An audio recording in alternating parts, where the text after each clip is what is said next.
Hey yar gele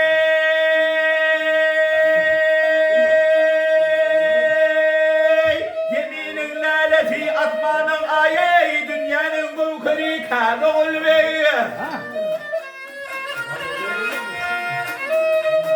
hey bölümürüşüm tamar gördüğüm sayay ay bunun kukri kanol bey yar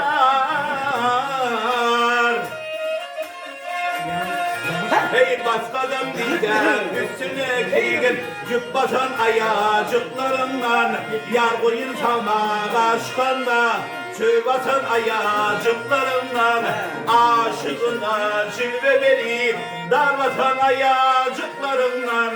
oğul bey oğul bey oğul dünyanın bu kırıkan oğul bey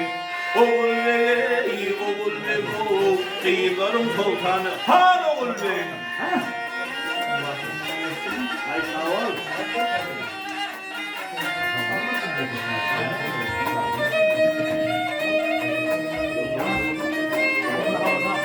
yar eti tutup oğlak kula et eder ey et eder de taşlar et eder ey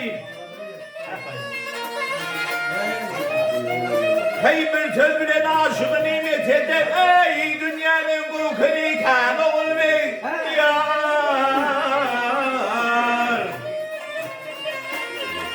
hey kara kara bülbülün gözleşmeşe oynağı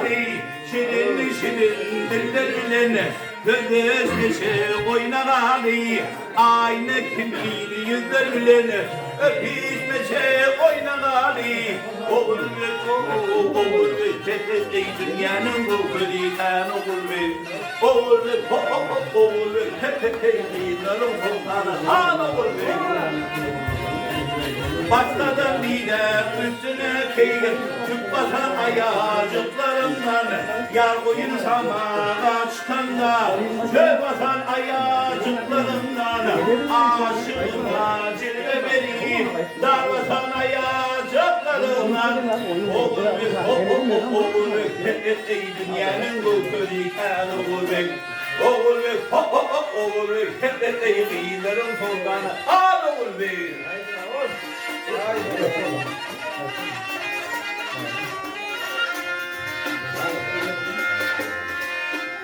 Ay sağ ol.